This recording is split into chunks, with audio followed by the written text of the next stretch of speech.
Thank you. Welcome for this second session of the Riga conference. Let me just join the opening moderator and say thank you to Lado and the Latvian government for both this wonderful conference and this incredible weather. Riga is got to be one of the most beautiful cities in the world on a sunny day like today. I've been moderating these panels for a long time now, and there's a few things that you get from doing them for many years. So in 2006, I moderated a panel that was similar to this, except in some ways the roles were reversed. NATO was divided by arguments over tactics in Afghanistan, over its own future and where it should go, what it should be. The European Union was considered a model for the whole world of how to get along and how to move forward and how to produce prosperity. And I believe the topic then was, can the European Union help to resolve the fractionalization of NATO? And I believe Julian was on the panel, so there's some continuity there. Yes, so today's panel is a really terrific one. I'm going to introduce the speakers in the order with which they'll speak. First is Philip Hammond, Secretary of State for Defense of the United Kingdom. Entered Parliament in 1997. In 2011, became the Secretary of State. It's very good to have you here. Our second speaker will be the Defense Minister of Latvia, Artis Pabriks. In 2004, when I first started coming here, he was in Parliament and the Foreign Minister. Took a little break from that and came back as Minister of Defense in 2010. Then it's a real pleasure to have an old friend of mine, Pieter De Crem, the Deputy Prime Minister and Minister of Defense of Belgium, with us. He always looks so calm and serene, even though he has spent his entire career in Belgian politics, and that does take a toll on you. Desensitized. And then we're going to conclude with Julian Lindley-French. For those of you that have been at Riga conferences in the past, he needs no introduction. We know that we'll have at least one, maybe two provocative comments out of Julian. So with that, I'll turn it over to you, Mr. Hammond. Well, thank you very much for that introduction. It's a great pleasure to be here. And yes, they did tell me the sun always shines in Riga, but I didn't believe them until I got here today. NATO and the EU are fundamentally different organizations, of course, with different objectives. NATO is and always has been an alliance with a focus on security, whereas the European Union at its core is, or at least should be, about widening and deepening the single market, a focus on prosperity. Of course, prosperity underpins security, but the EU's primary contribution to European security must be through the prosperity that it can deliver. So NATO remains the cornerstone of our defense policy. It's the most successful security alliance in history. Although it was forged during the Cold War, it remains the best means of ensuring the continued security of Europe. Since the fall of the Berlin Wall and the end of the Cold War, NATO has demonstrated its continued relevance in the Balkans, in military operations in Afghanistan, in Libya and the Mediterranean. Since the late 1990s, at the height of what I might describe as the EU's comprehensivist phase, the Union has developed its common security and defense policy.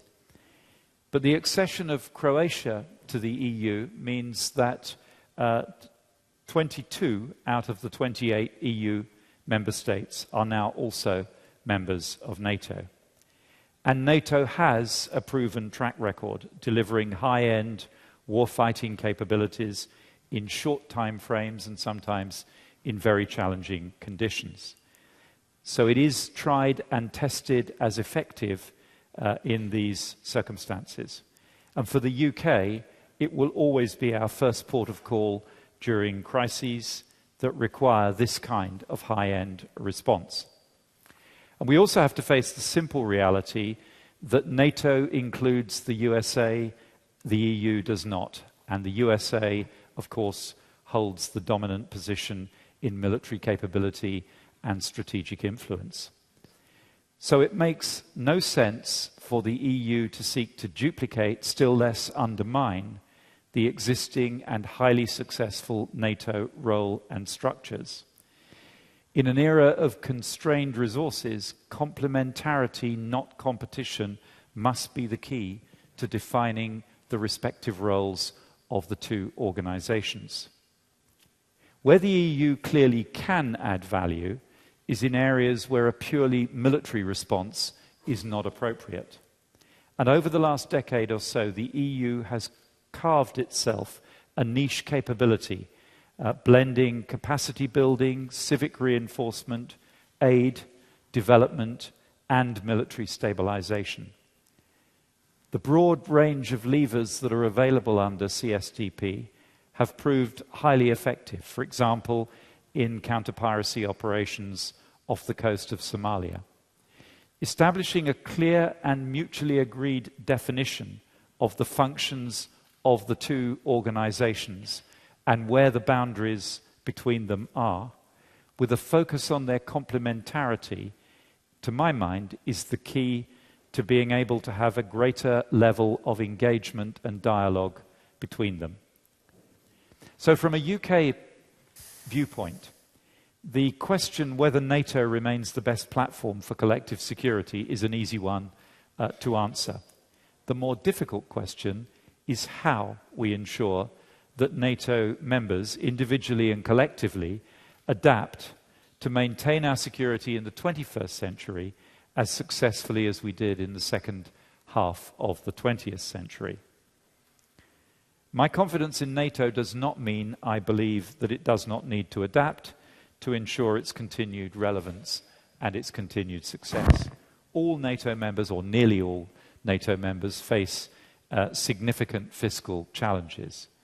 And European NATO members face the additional challenge of addressing our security deficit, how we take greater responsibility for security in our own backyard as our contribution to the greater US focus in the Asia-Pacific that is necessary as a result of the realignment of the world power balance. How then can we begin to address these shortfalls in our security provision when fiscal pressures remain so great? Collaboration is essential.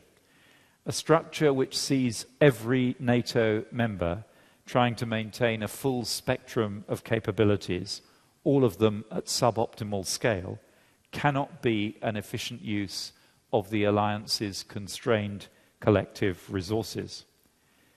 Our experience, I mean the UK's experience, has often been that the most effective collaboration occurs inside the alliance between smaller groups of like-minded states. The UK's defence cooperation with France, the Benelux collaboration, the Northern Group are all good examples of what can be achieved by like-minded allies working together to share capabilities and to pool resources. We believe that deepening this kind of collaboration represents the way forward. The concept of framework nations that has been suggested by the Germans could be a route to deliver this agenda. But this approach itself is not without challenges. The Eurofighter project has taught us that gaining collective agreement for substantial projects, even among a small number of countries, can be tortuous, does not always lead to economies of scale, and almost certainly builds some delay and inflexibility into processes. NATO Smart Defence and EU pooling and sharing are beginning to institutionalize the previous experience of collaboration on individual projects and to focus our efforts on our highest collective priority shortfalls. We have, of course, the NATO defence planning process to help us do this. But this must be more transparent to the nations that have to, after all, implement its outputs, and must allow us to judge the risks that we are taking in allowing capability gaps. In our judgment, we need significantly greater ministerial oversight of the NATO defence planning process and a more transparent presentation of that process and its outputs to NATO ministers at the routine ministerial meetings, so that they can assess strengths and weaknesses at NATO level in just the same way we would all expect to do at national level. And where complementary capabilities are developed, the challenge of another sovereign country accessing those capabilities and how we guarantee the certainty of access remain one of the significant hurdles that we still have to overcome if we're going to make this process work in reality. The 2% of GDP minimum defence expenditure guideline remains a very important target, and in the medium term, a target that we have to address if we are going to persuade all NATO members' public opinion that the burden sharing is equitable. In short, if we are going to persuade US taxpayers that they want to carry on supporting European NATO security. But in the short term, it isn't practical to ask most of the European NATO countries to increase their defence budgets significantly. That is not a practical reality in a period of such fiscal austerity. So we have to look to greater efficiency, and we have to look to institutionalizing pooling and sharing and smart defence as a way of getting more bang for a very limited number of bucks that are available. So my conclusion is that to the question, does NATO remedy European fractionalization? I have to say the answer is that it isn't designed to do so. It is a military alliance, the principal purpose of which is to guarantee our collective security. But in the security space, provided the different strengths of the two organizations, NATO and the EU, are recognized, I see no reason why they cannot coexist on a mutually beneficial basis, nor why the fractionalization implicit in the creation of the Eurozone need affect our collective cooperation on security, both within the EU and in NATO. So while EU member states, and particularly those in the Eurozone, debate the future direction of the Union, the unity of purpose within the alliance that was so vital during the Cold War era is arguably just as important today. As the range of threats to our security becomes increasingly diverse, the collective will to develop and deploy the capabilities needed to counter them becomes increasingly important. In Europe, against the backdrop of the most challenging fiscal environment we've faced for decades and the growing US focus on the Asia-Pacific, alliance members are going to have to work harder and smarter to ensure that NATO retains its cutting edge, deterring our enemies and maintaining the capability to intervene when required. That will mean greater collaboration, greater flexibility in our ways of working, greater openness about our individual and collective strengths and weaknesses. It won't always be comfortable, but I believe it is the only way we can guarantee that we will protect and preserve our security in the future. Thank you. Thank you. Mr. Pabriks? Thank you. We just a few hours ago returned with my friend Philip from informal EU defense ministerial meeting in Vilnius. And you know that already as a tradition, I would say, in yesterday's meeting of EU ministers, also General Secretary Rasmussen took his part.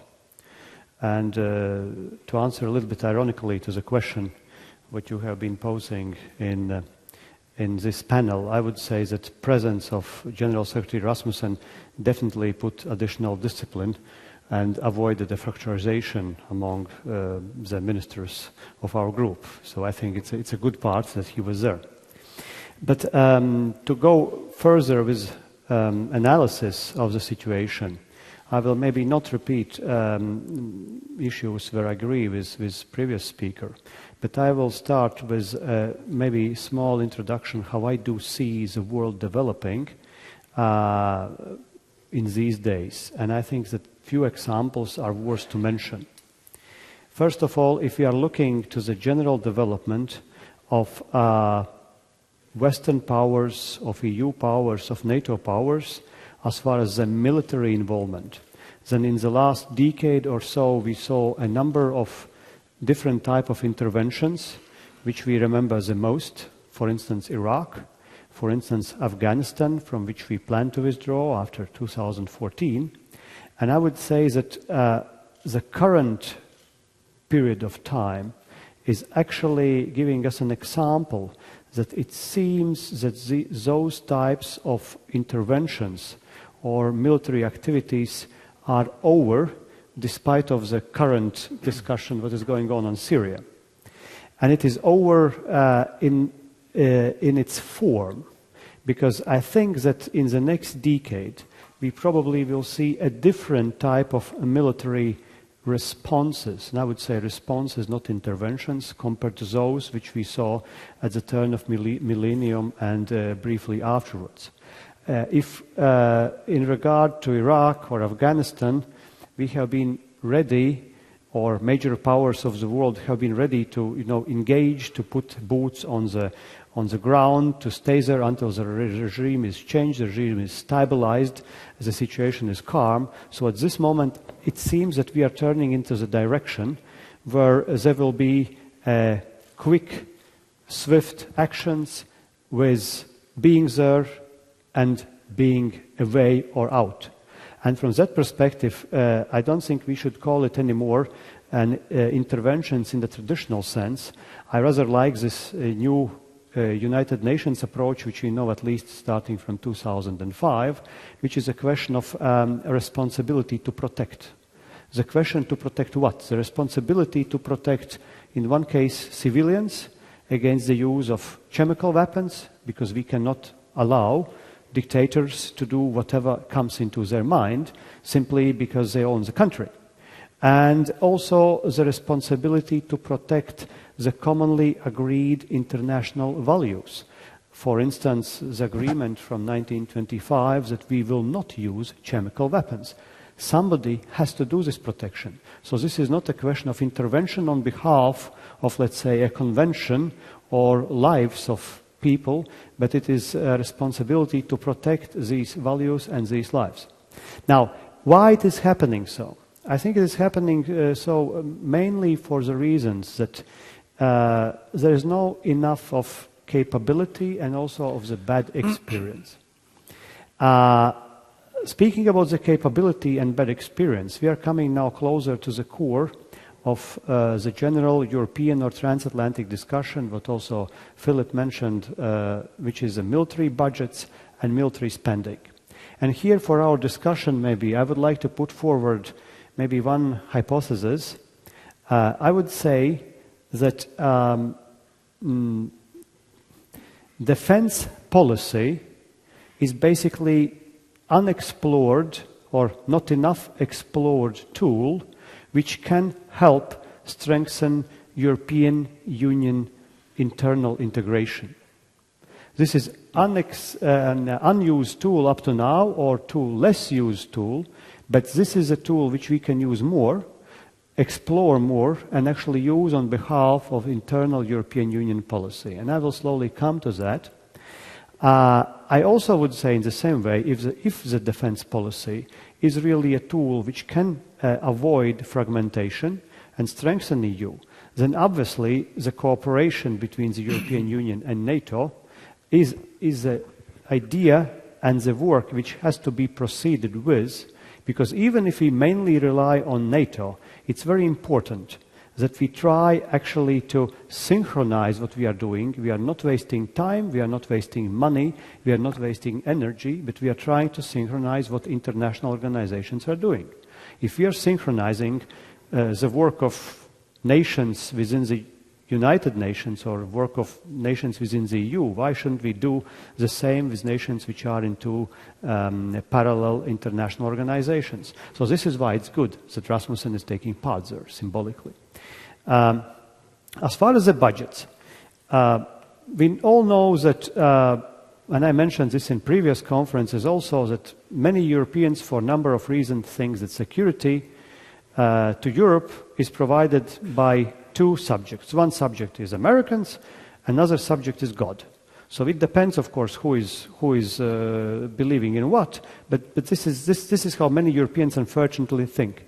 Now, when economic crisis appears, many people, many citizens in Europe think, listen, if we have to save or cut somewhere, let's start with military budget because God is there and America is across the ocean. So there's no point to put any money in military budget. And I think this is a very grave mistake because Europe is losing its soft power as a European Union. Slowly, we can see it. And we are losing also its hard power if we are cutting our military budgets.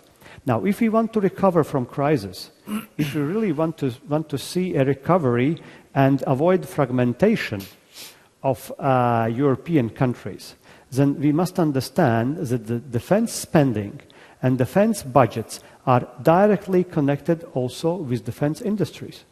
And the defense industries definitely are part of our general economies. So this is also what I am actually trying to convince my Prime Minister and my Parliament once we are speaking about the defense budget and spending in Latvia. But we must understand that this money, what we are giving to our soldiers and to our armies, it is not evaporating somewhere in the air. It is going actually in our economies. So if we can find the way, and we have been discussing this issue also with Commissioner Barnier today, about some kind of common roots of common defense industry policy within the European Union that also will be seen as an additional tool for our EU integration. And that would actually bring also the common EU and NATO interests more together. So in other words, if we will speak and we will think more about the defense policy within the European Union nations, it will assist us to avoid fragmentation. It will assist us to bring EU and NATO a little bit closer. And it will also help us to agree that hypothesis that defense policy is a good tool which increases integration is accepted and proved. Now, by saying this, I of course understand that there is a lot of hindrances, and once probably authors of this panel was speaking or putting a name of fragmentation on top of this panel, they probably have been thinking about different types of arrangements between regional countries and regional powers, either as far as a smart defense or as far as the pooling and sharing. And I would really think that this deeper cooperation between the regional partners, or as our German colleagues proposed, framework nations, only increases the integration process in our continent. It doesn't decrease that. And at the end, with such type of policy, we really can hit two rabbits with one shot.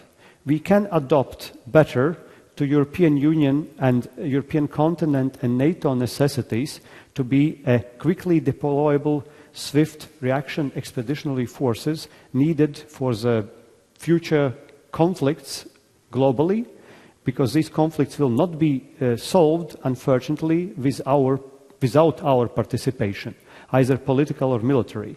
Because not to participate, it's also policy, and very frequently this is a very negative policy. And secondly, as President Komorowski also told in Poland, I don't know, maybe he had a little bit other motivation, but I think it was a good example what he mentioned to his military troops, that we will more focus also on our national defense and our troops at home. I think it's important that we are thinking about our troops at home, because first of all, we need to think also about our general defense, either it is a new or old challenges, and secondly, it's also economy, it's also business. So let's do it rather together.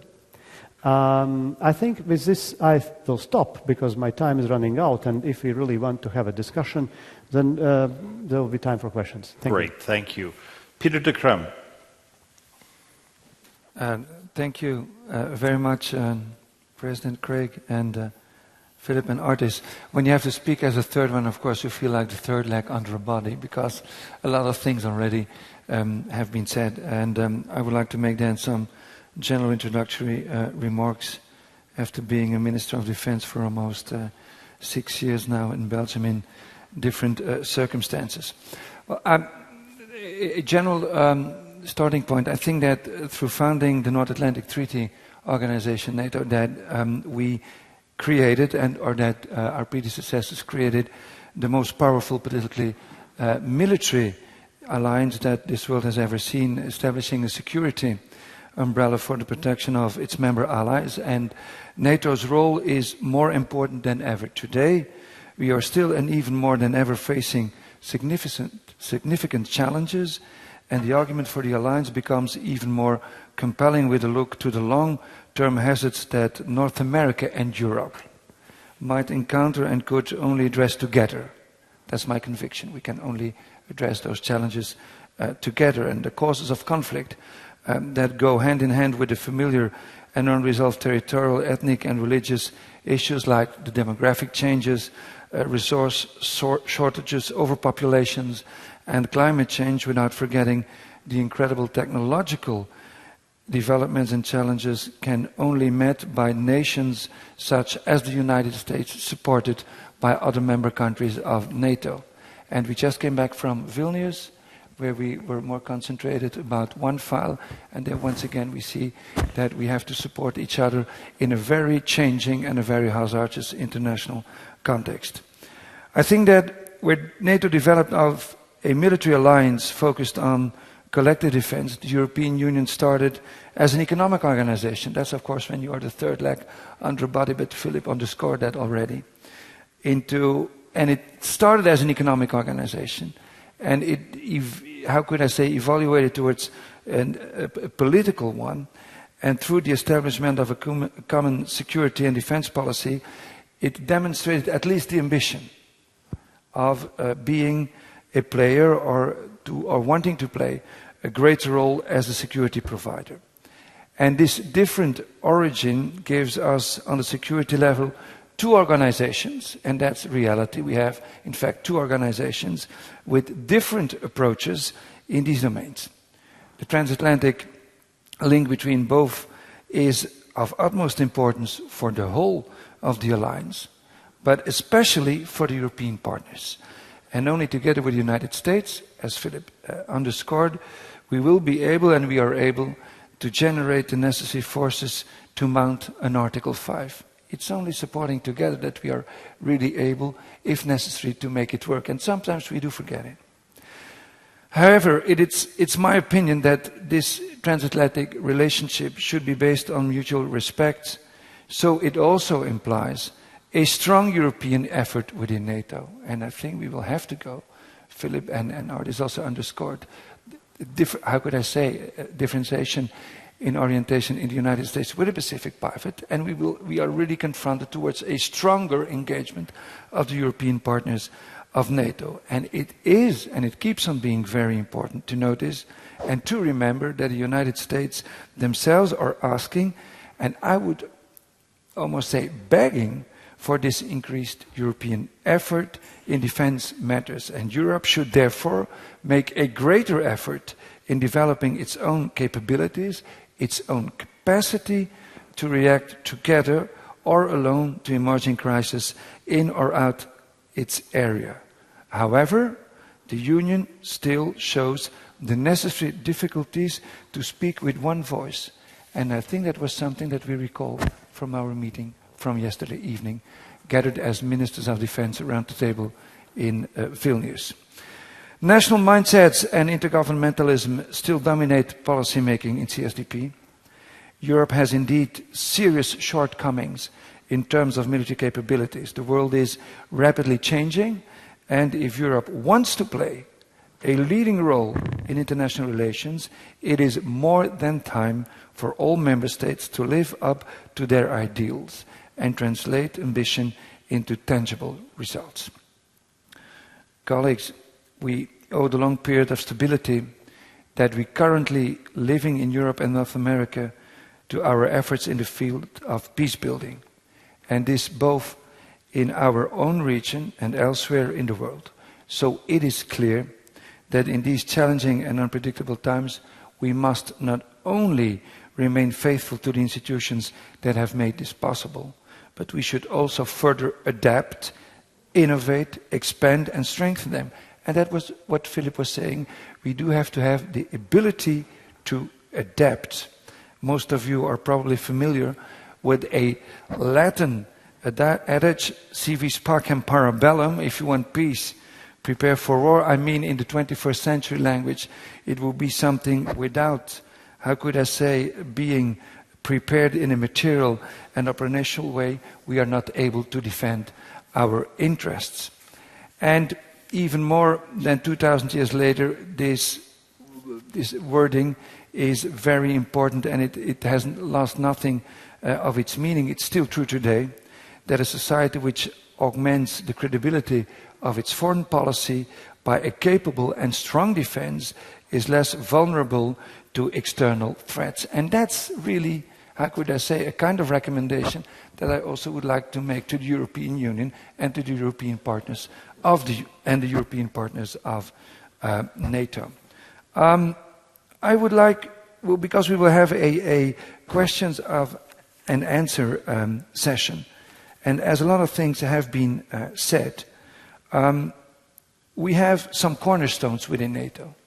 And those cornerstones, one of them is interoperability. Are we still coping? If we are called upon, are we still getting along with the notion of interoperability? Did the enlargement really give an answer to the interoperability?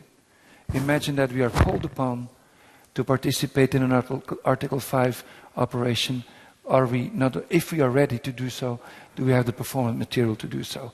That's a very important crisis. That's a very important question to be answered in the possible crisis coming up. Solidarity is another cornerstone of NATO. Perhaps if we are talking of a metaphor of two legs. Solidarity. But where was solidarity in the Libya crisis? Where was solidarity in the Libya crisis?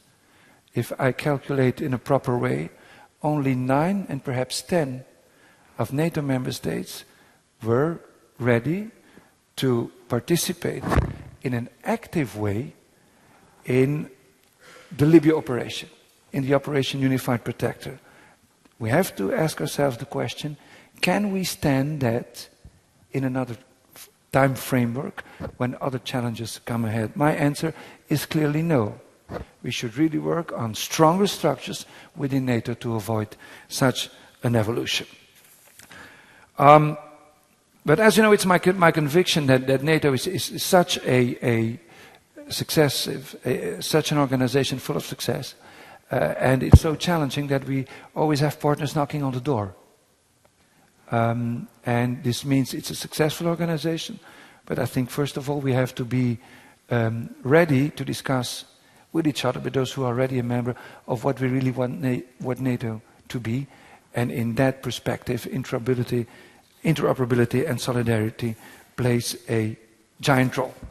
That was, Craig, what I wanted to say. Great. After having heard so many and very important statements that were made by Artis and by Philip. Thank you.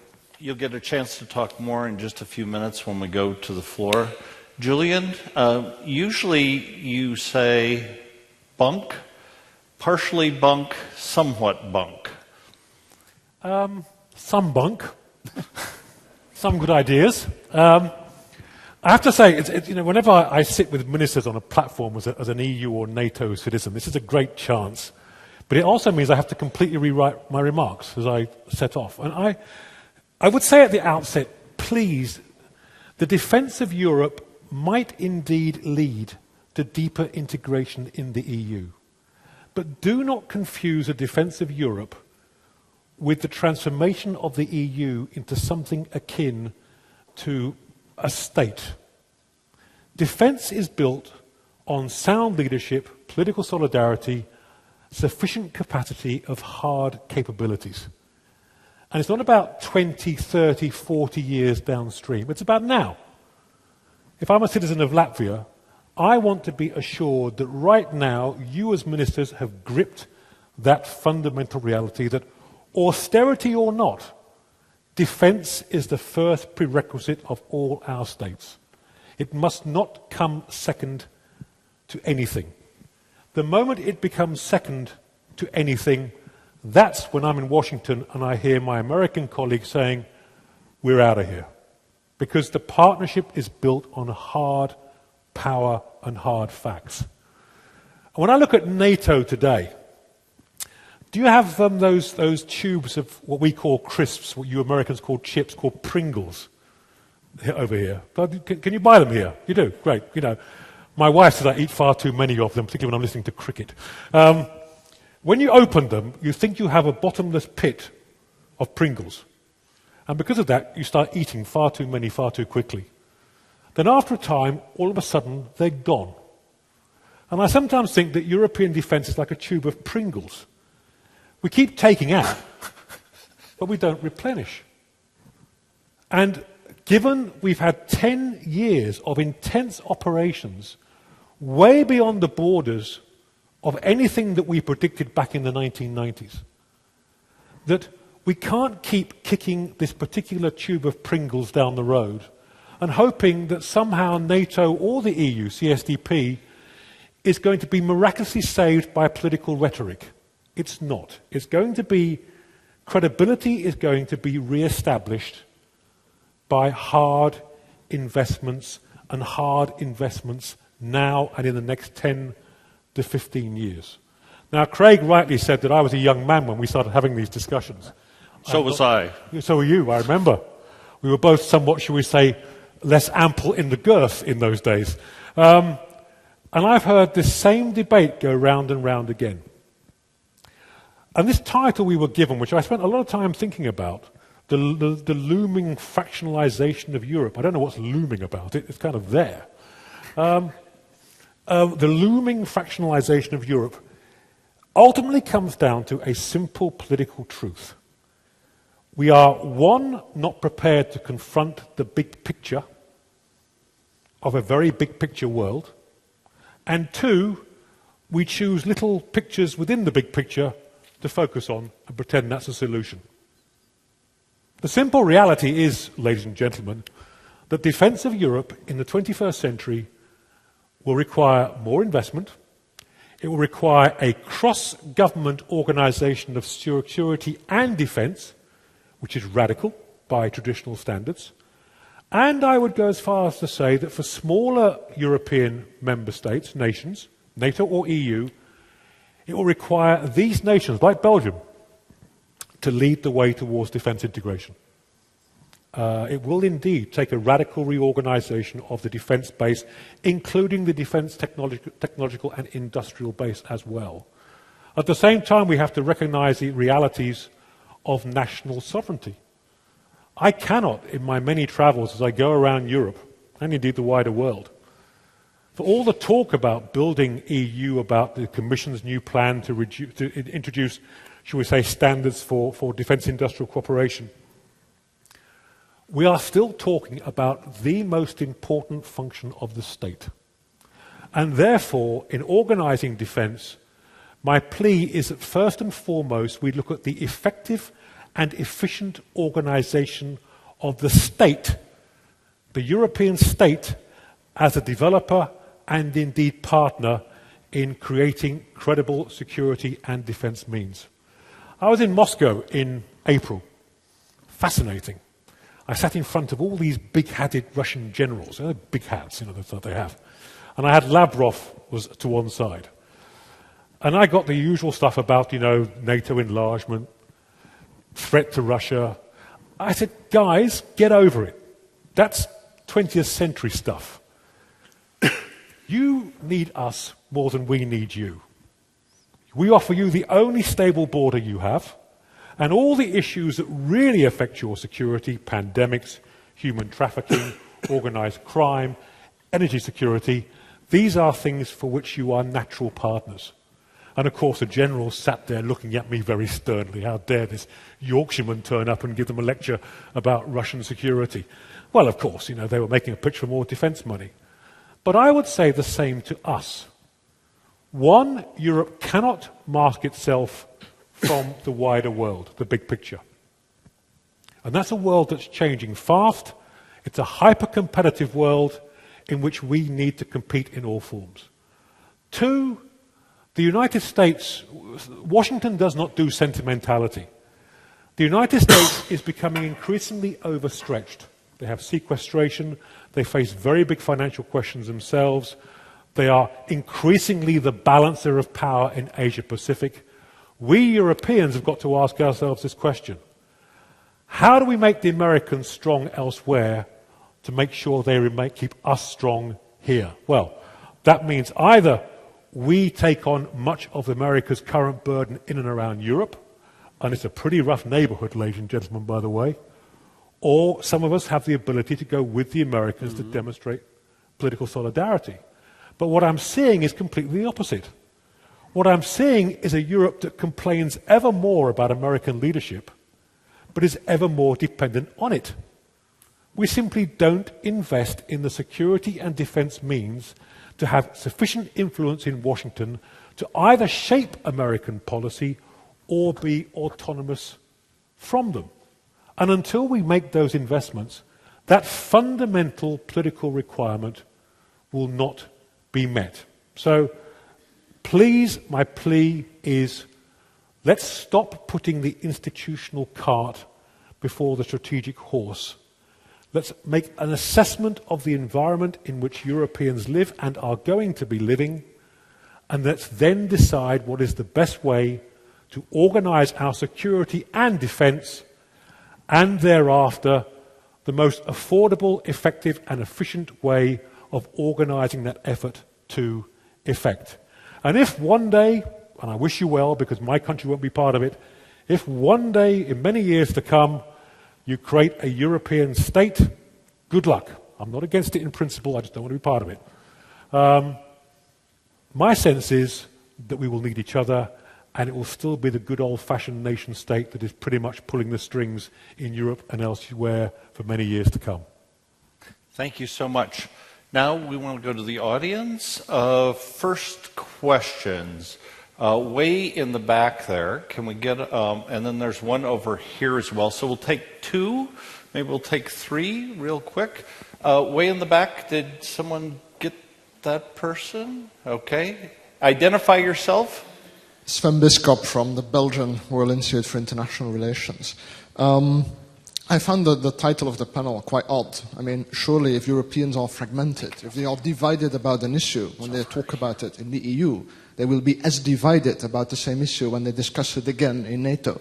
The Libya campaign, the debate showed us that. Minister De Crem mentioned it.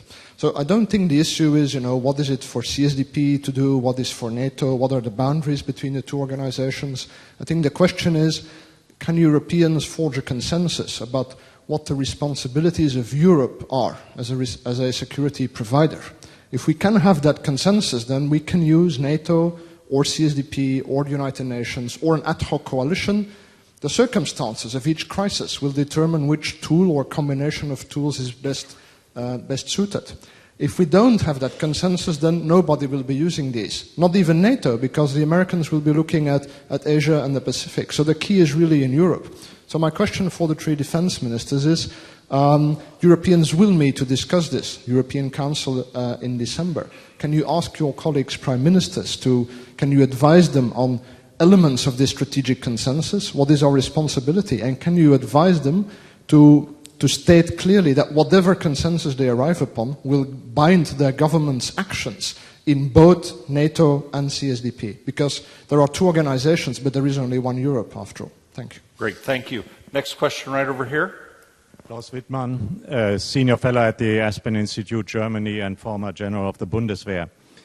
Secretary Hammond called for complementarity between NATO and the European Union. And for that, closer cooperation and consultation would be of the utmost importance. Now we know that this is mainly blocked by Turkey.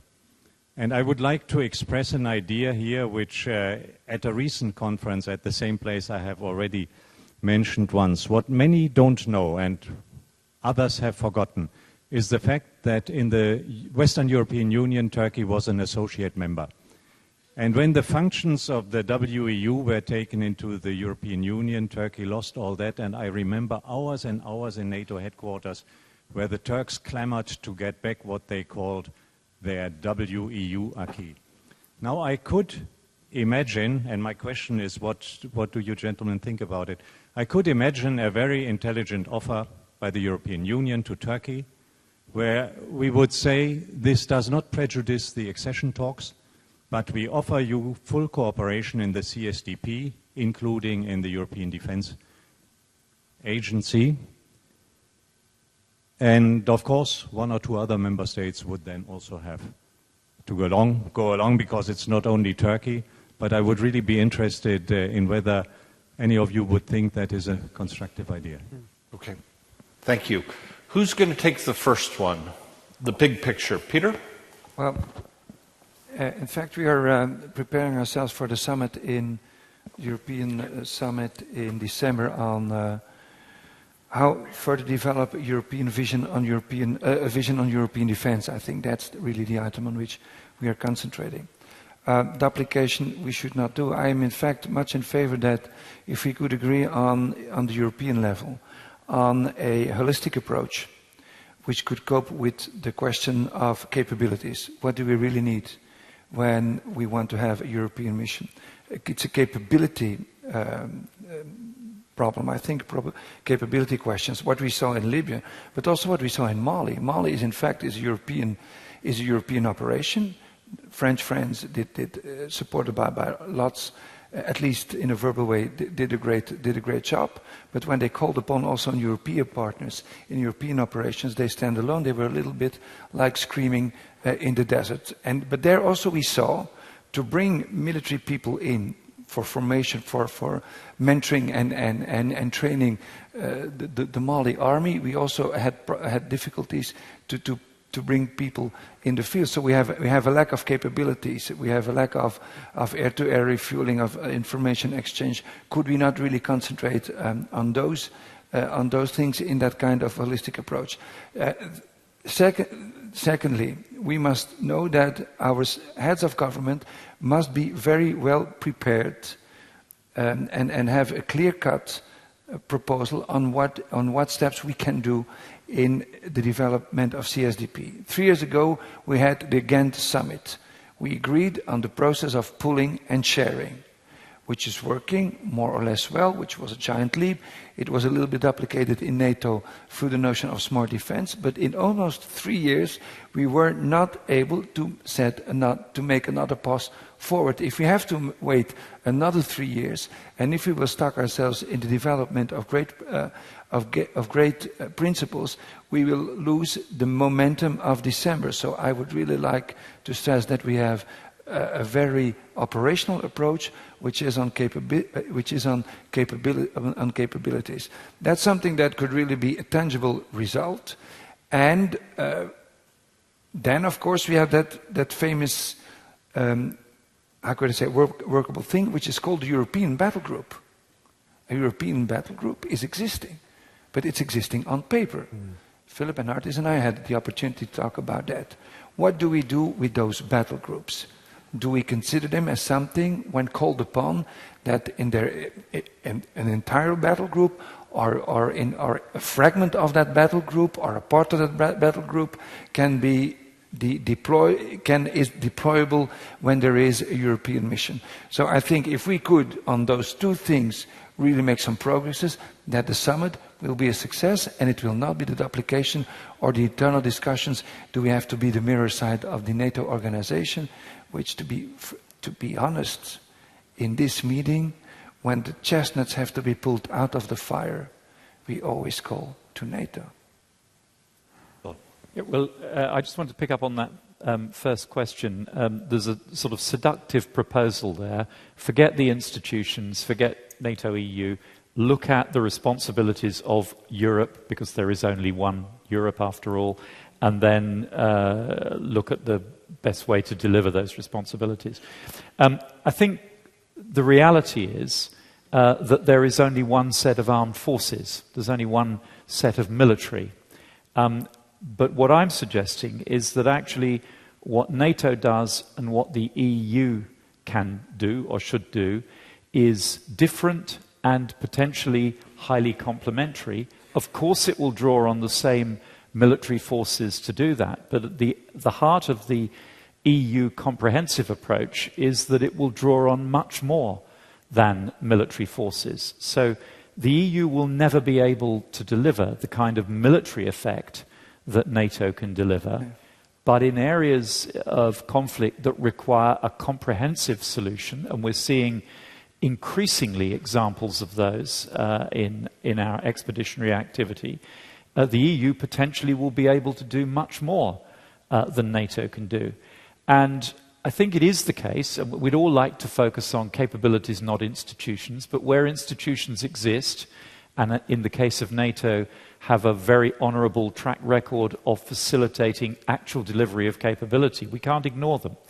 And the reality now is that the failure properly to define the boundary between NATO and the EU, the perception, even if it is only that there are institutional forces trying to expand the EU CSDP role into territory which really belongs to NATO. This turf war is destabilizing. If we could settle it so that the boundaries are defined, the respective roles of the two institutions are well understood, and then they can collaborate together to develop this complementarity, I think then we really will have something that adds value. At the moment, I fear the turf war is subtracting value in terms of military output. I just want to say one more thing. Julian talked about the necessity to make investment in our defence.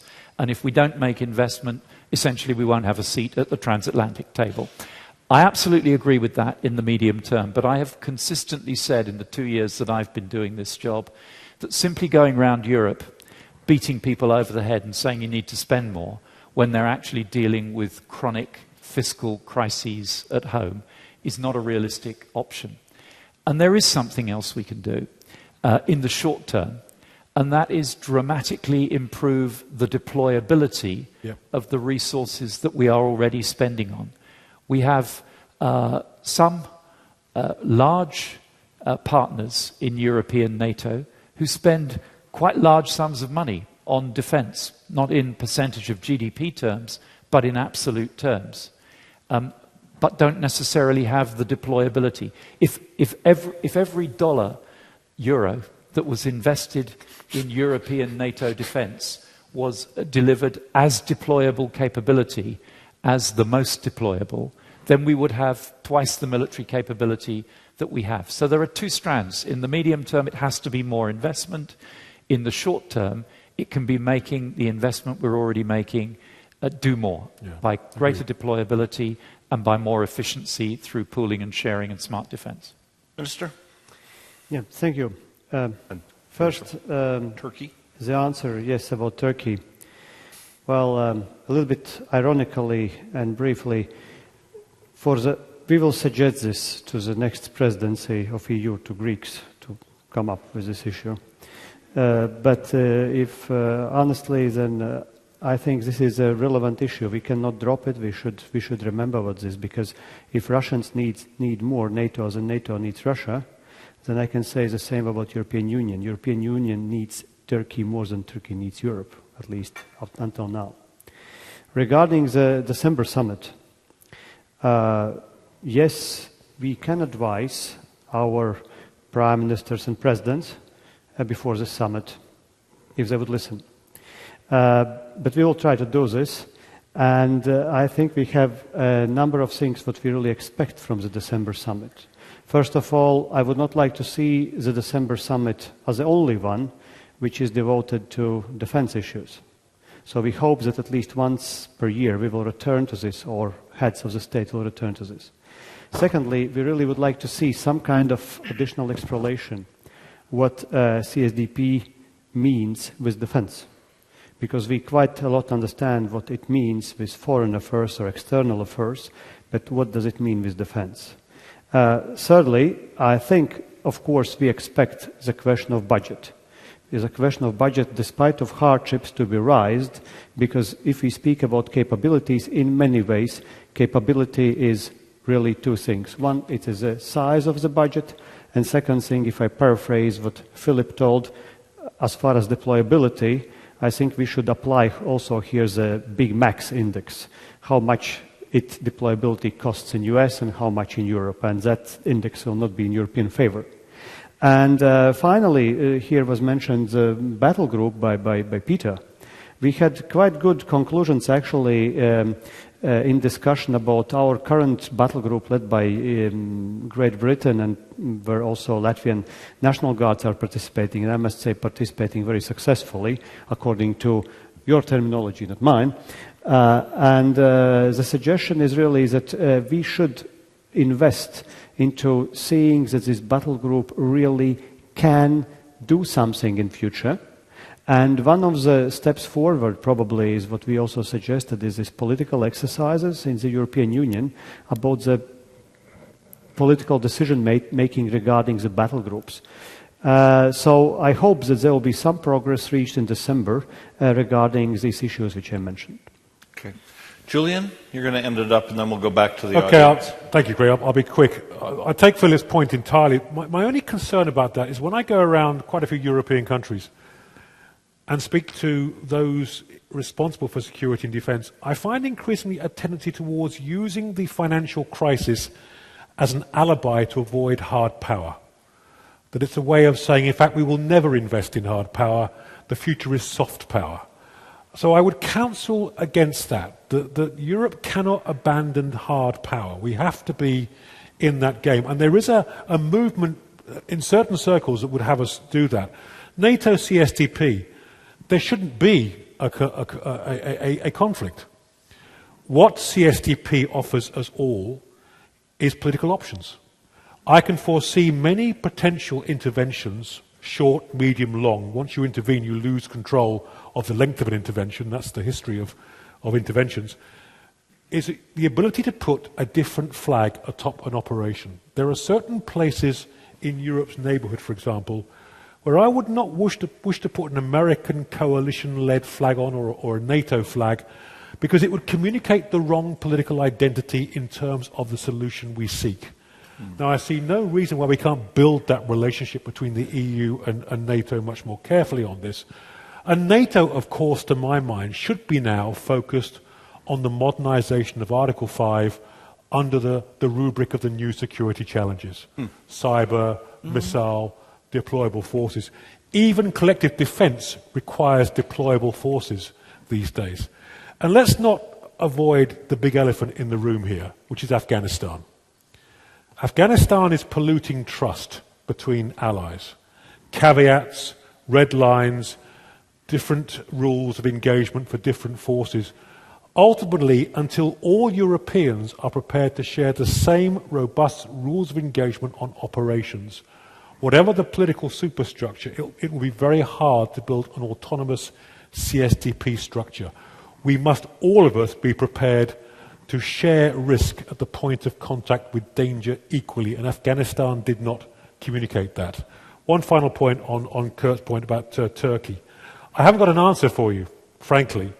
All I would say that if Turkey, for whatever reasons, goes on blocking the renovation of European security architectures, I fear the bigger powers will simply step outside institutional frameworks and do things as informal ad hoc coalitions. And that would be a great loss for Europe and the transatlantic relationship. Okay. Over here, there was a question, I think, and then we'll go to President Zottlers, and then we'll go over here. We'll take three in this round. General Naumann, Germany, former chairman of the NATO Military Committee. I was at least pleased to hear that you answered with a clear no to the issue to be debated. But it seems to me the situation is much gloomier than you portrayed it. If I look at Europe, I detect, first of all, an absolute lack of will to stand up to the dangers of our days. Second, a lack of realization that there are dangers we have to cope with. Third, a lack of capabilities. We are preparing for yesterday's wars with insufficient funds, but not for tomorrow's dangers. Fourth, we do not take note that European security depends now, as much as in the dark days of the Cold War, on the American commitment to Europe. And we need to understand the Americans will only continue to be linked to Europe if we are prepared to be on their side, if a common interest or common values are at stake. I do not detect much preparedness on the side of the Europeans to live up to that. And fifth point, I do not see the slightest realization on the side of Joe Sixpack, who unfortunately elects our political leaders, that there are dangers, and there is no political leader I have seen to explain to our people what the dangers are in a way in which they understand it. So if that is a reality, and we take into account as the next point that after Afghanistan in 2014, there will be a widespread tiredness of any operation, of any engagement. There is talking in NATO to transform NATO in a standby alliance. If we do this, this would mean the end of the alliance, and sooner or later the people would ask, why do we spend money for something which we do not use? And we have seen this in my days when I was Chief of Defense Germany. So it seems to me we need to develop something like a new vision for the alliance, not standby, not to be prepared for the unexpected, but to face the dangers which exist. And I would suggest for your consideration 2 issues which we could transform into a vision. I think we are confronted with an arc of instability from Morocco to the Indian Ocean. I phrased this coin back in 1991. I'm not very happy that it became a reality. We Europeans have to take care of that, to give the Americans the assurance that they should take care of issues in other parts of the world which are in our interest as well.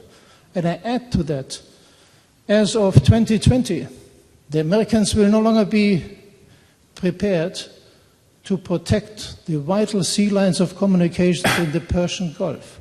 They will not need the oil, but we will need it. Yeah. And we have to take on this issue.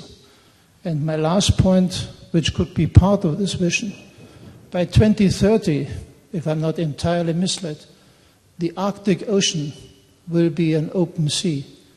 Who will take care of the sea lines of communication, their supervision, their protection?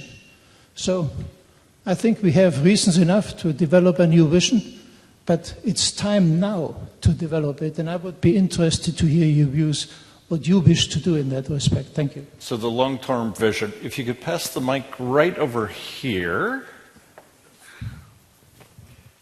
There we go.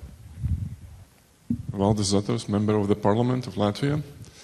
At least I heard 2 phenomena in the panelist statements today, which seems to me ridiculous. Battle group on the paper. What the hell is that? And by the way, it costs money. It costs money. Yes. And the other is coexistence of 2 institutions, NATO and EU. What the coexistence means. If 22 states are both members of the NATO and the EU, that means that there's a coexistence, the UK as a member state of NATO and UK as a member state of EU. The same I can say about Latvia or any other of these 22 states. So my question is very clear. In these smart defense times and austerity times, maybe we can work all together to synchronize these 2 organizations or institutions for one main task, to defend the euro properly and to cooperate with America on a very strong sides. The question is very simple for all the panelists. Is there any possibility? And it is, when? And if it is not, why not? If you could pass the mic right over here. Oh, you got it already? Okay. Thank you very much, Craig. Marek Matraszek, CC, Government Relations, Warsaw, Poland. I'd really like to focus back on some comments which were made by Philip Hammond concerning the impact that the increasing budgetary restrictions pose for European defence, particularly European defence industry. And there was talk, there's been talk of pooling and sharing, which is more of a military process, but of course the December summit will also focus on efforts to consolidate European defence industry, get common procurements going. So very much a theme of consolidation and a somewhat inward-looking perspective. Now, my question relates to a concurrent process which is also underway, which was mentioned in the previous panel, and that of the TTIP negotiations. Now, it's true to say that the TTIP negotiations between the EU and the United States don't specifically have defence industry as a focus, but there are areas of TTIP, particularly government procurement procedures, technology, energy issues, which do impact on aerospace and defence industry. That's one point. And secondly, we all know that both European industry and European governments have been very concerned about restrictions posed by the United States for European industry to access US procurements and US defence contracts, which is a clear point which is very difficult to sustain without accepting some degree of reciprocity on the European side as well as American industry. So really the question to the panel is, do you not see a tension between these two processes? On the one hand, that of consolidation, inward-looking process of a defence industry in Europe, and the process of openness and competition, which is inherent in the TTIP negotiations. These two things are happening at the same time. How do you think these tensions possibly can be resolved? Okay, so 3 questions. Long-term vision. Is it possible to set it, understand these challenges and put something in place? Shorter-term challenges of what we need to do now, and then the defense industry question. Who's going to kick it off? Julian? Yeah, okay, I'll have a stab at the first. Well, Klaus, I mean, I agree with a lot that Klaus rightly said. My only concern is that I have so many visions on my shelf in my study that are propping things up. The issue is not the vision per se, but the political will to make that vision a reality. And I fear that until there is another shock to Europe's security and defence, that in a sense raises our eyes above the financial crisis and forces us to make a judgment between the value and the cost of the financial crisis versus a security crisis, then there's no impetus for a vision or indeed its fulfillment. Why EU and NATO not cooperating, and it's not that easy? Well, one, there is a genuine issue of the way that certain countries introduce regional disputes that affect the relationship between the two. 2, they are very different organisations, and I think that's often misunderstood. I mean, I once attended a NAC PSC meeting in Brussels, and even by Brussels standards, it was one of the worst meetings I ever attended. There's a cultural issue there between the two organisations, which is, in the absence of what I would call a genuine strategic political leadership on both organisations, becomes trapped in a bureaucratic morass. And it's that bureaucratic morass that prevents, shall we say, the alignment of interest between the two organisations, and therefore we need a political leadership. But that means the Americans in some way have to be involved in European questions, and there you have the problem. The defence transatlantic, the defence industrial questions. I like the idea that Europe is involved in a closed defence market and the Americans are not. I think the American defence industrial base with pork barrel politics is a world unto its own, and I don't think that it's purely a European problem. I would hope that there would be a kind of transatlantic defence market emerge. I know that's a bit of a pipe dream, but I would hope it would come not in the near future, but once Europe has sorted out the relationship between metal bashers and systems integrators. It strikes me that the most important thing that is needed in European defence is not simply synergy per se, but getting rid of that whole swathe of redundant old-fashioned metal bashers which duplicate effort at great cost and end up producing bits of kit far too slow, far too late, at far greater cost, that's virtually obsolete before it appears. My sense is that if we can produce great products, our own governments and the Americans will buy them. And if we can focus on that, then I think we can develop sufficient quality project management to give us more cost-effective equipment, whatever the source is for our future armed forces. Great. Philip Hammond, then we'll go to Artis, and we'll finish up with Pieter De Crem. Well, I certainly don't want to disagree with Julian about the need. Oh, please do. Go ahead. about the need for more investment. But I do think that we can waste our time talking to ourselves, banging this drum as much as we like. The reality is it isn't going to happen in the current environment. We can make this a medium-term agenda, but if we just go around saying the only solution is forget the fiscal crisis, you must fund defence, we'll get nowhere. I can tell you in the UK context, but I know it's true in many of the other European countries. I just wanted to make a point about the question about the if you like, the Venn diagram of the EU and NATO.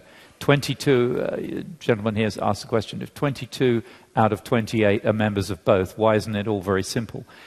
The arithmetic is deceptive because, of course, one of the 28 that isn't in the 22 just happens to have 65, 75% of the military capability. And the elephant in the room is that NATO includes America, and the EU does not include America, and we would ignore that architecture at our peril. And the first speaker mentioned the need for Europe to demonstrate its commitment to the US agenda in exchange for the commitment that the US taxpayer shows to our European security. Well, we're going to have an opportunity, probably within days, to step up to that test, and my guess is that collectively we will fail that test. And this is not about can we have a dialogue with the East Coast establishment in American government about the importance of European security. The challenge is how we get across to people in the American heartland who don't even own a passport why their tax dollars should be subsidizing our taxpayers to pay lower taxes. And frankly, we are going to need to think about the PR of this as a vital element of our strategic preparedness. We need America engaged with Europe's defense. I guess if you go back to the late 40s, the 50s, maybe right through the Cold War, if you talk to the average American on the street, he would have been able to explain to you why America cares about Europe's defense, why America is investing in Europe's security, but he probably doesn't understand why that is happening now. So I hope we don't fail that test when it comes, but I fear that we will, and it may be coming very soon. I have to agree with the point that it is a myth to think of America as an open market for, well, certainly for defense equipment. I'll just, if I may tell an anecdote, when I was recently offered a ride in an Osprey from the Pentagon to Pax River, I was told that the Osprey as a project only got through Congress because all bar one states of the Union has a manufacturing interest in that piece of equipment. It has components made in every state except Alaska. And yes, it is the ultimate pork barrel product. Of course, we've got to look at how the European defense industry works, but our German colleague said something I think very profound this morning when we discussed this with Commissioner Barnier, that if we look at Europe's defense industry and what's wrong with it, and its ability to hold its own in the world, all the evidence is what it needs is more competition, not less competition. And the danger is that in the name of consolidation and rationalization and pan-European efficiency, we end up with a solution that is less competition inefficiently produced, expensive products that we ourselves are forced to consume, reducing our defense output, and a set of products that no one else in the world will buy because they're not competitive. I think that would be the worst possible outcome. Thank you. Minister? Well, those who have been living in this country more than, let's say, 25 years, they probably remember the times when we also had a lot of products which nobody wanted to buy. But it was quite interesting economy. But if you are looking to the defense industries here in general in Europe, I think we have to find some common agreement here, because looking again, and I can reflect more on the Latvian perspective, and not only Latvian, Slovak and other Baltic countries' perspective. Yes, we lost a lot of the industries during the transition. Yes, we are a small country, but I think we have to take a little bit example still on this from Americans about the cooperation between the states as far as this concrete project, because this is what I mentioned also to Michel Barnier and my colleagues today in Vilnius. We don't want to be eternal potato growers either. We also want to have some development in our industry and some support, and we have something to offer. The problem is, can a small country really get into that market so easily, even if they have an offer? So I think there should be some kind of a support for small and medium-sized enterprises, for some subcontractors. It should not be only the question about the industries in the bigger or larger Western European countries. That's important for Europe to consolidate as far as these industries.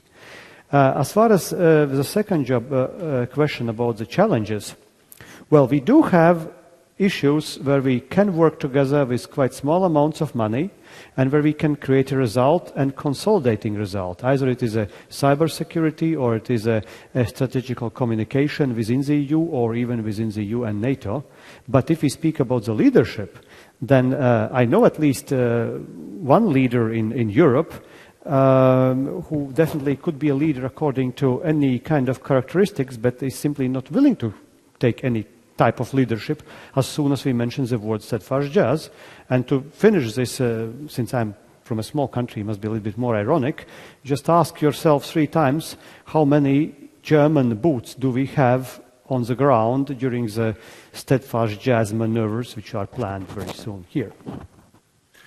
Pieter De Crem, then we're going to go to a last round of questions, and I'll just prepare you. We're going to apply the Craig Kennedy 30-second rule. So if your question goes more than 30 seconds, don't ask it.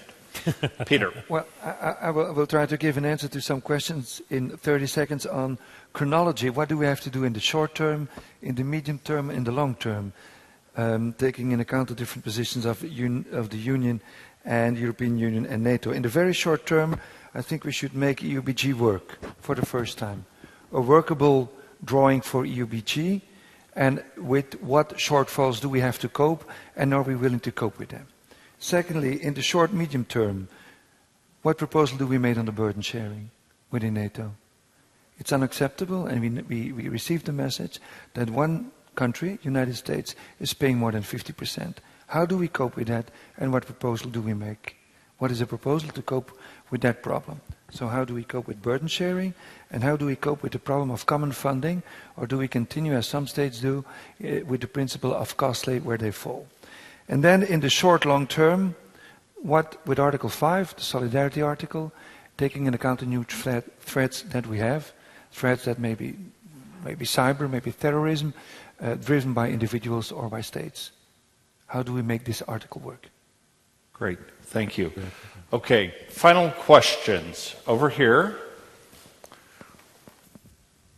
Henning Rieke, German Council on Foreign Relations.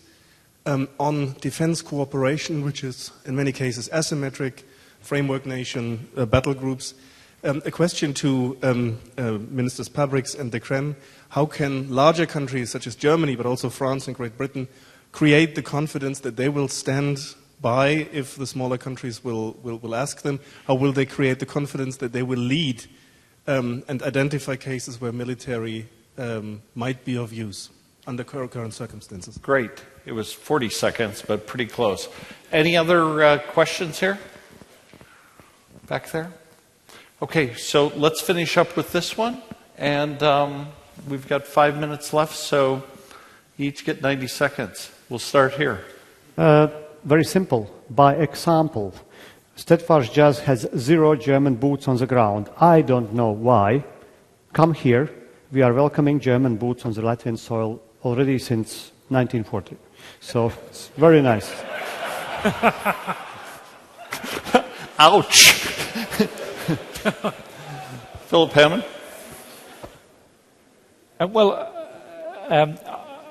I think, not to be trite about it, there are some, if we're going to get into a structure, let's call it framework nation, the phrase the Germans have used, where larger nations lead groups of smaller nations working together. Actually, we're finding in, for example, the battle group that this works very well. We like British boots too. We're working high quality. We're working up the concept of a joint expeditionary force structure where, on a more standing basis, countries which are inclined to want to make a contribution to an operation, but would make a relatively small contribution, perhaps only company size or battalion size, can have a standing arrangement where that can plug in to a larger country's command and control structure, something we exercise and practice.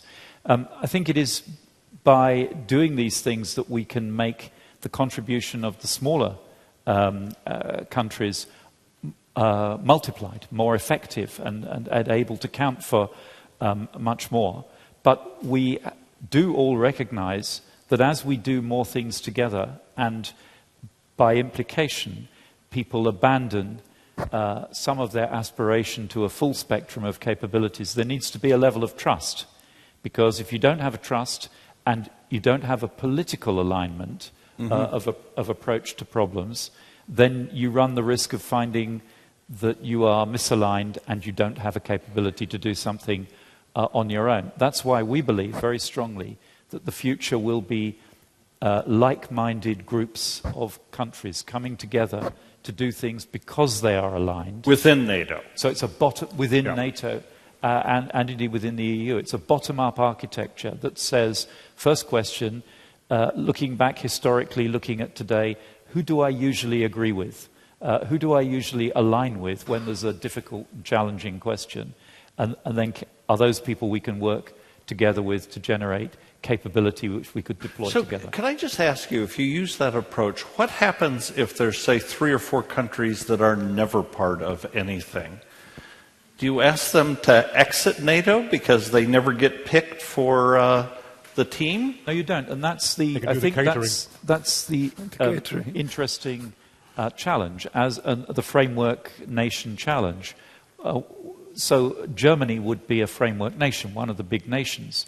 It would lead a group of like-minded nations. But the kind of things they were like-minded to do might be different from the kind of things that a British-led group or a French-led group might do. That doesn't mean they're less valuable. And maybe that's the way of reconciling this challenge, that for historical and understandable reasons, some nations have a different approach to how they would like to contribute and how they can contribute. Maybe we can make that work. Okay. I completely agree with Philip, and the proof is in the pudding, even to make the boots walking. Next year there is a battle group which will be led by Belgium, and how could I say, the nucleus will be the Benelux countries. And it's a kind of a regional, how could I say, not agreement, but a regional group that is working and has experiences. And in fact, we should work in an opposite way. We should absolutely need an occasion to make it work in the second half of 2014. So that you can see when likewise countries that know each other, that have an historic relationship with each other, that have been in operations together, can really show that it works out. And I think you always have to count with certain regional aspects, but also with the specificity of the situation in which you are called upon. So I'm rather confident that we can do it, and learning from that experiences, that bottom-up experience, I think that those European battle groups are really ready to work. But it's an evolving process. So I'm rather positive. But of course, in December we should be able to make it work and have a kind of an engagement that whenever there is a possibility to send them out, that the next ones who are in the lead are really ready to do so. That's my opinion on that. Okay, thank you.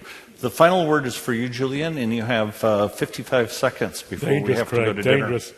If you look at the conflict cycle, the number of tasks in any intervention are so broad that I would imagine that any nation can find its place if we take an holistic approach.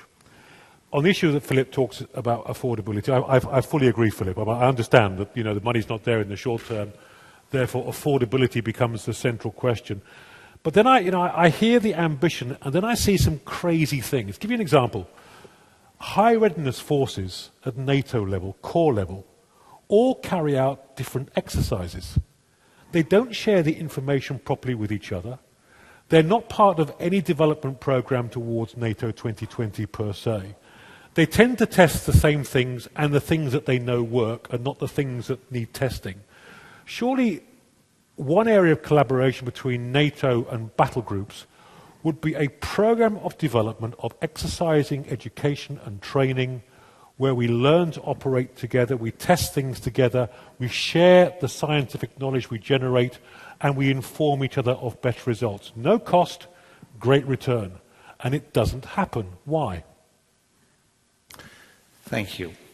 Gentlemen, thank you very much. Please join me in thanking our panel.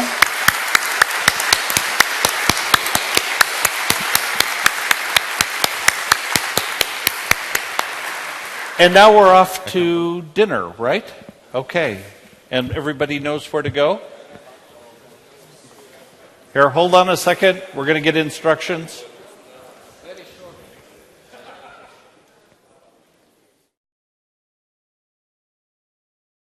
An hour to get to our dinner space, and there will be shuttle buses down.